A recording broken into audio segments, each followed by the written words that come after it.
Idol oh, si Idol ayan oh.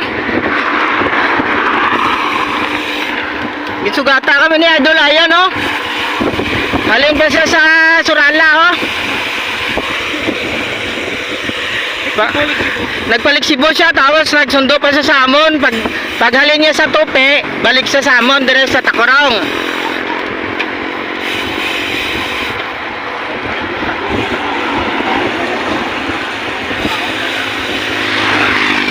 Pauwi na kami galing Isulan, going to Tantangan na. Kaplat yung isa namin kasama kanina sa Tacorong, kaya medyo nakapahinga kami. Hindi maiwasan yung mga ganitong trouble. Ayan na, bumibilis na naman ang takbuhan.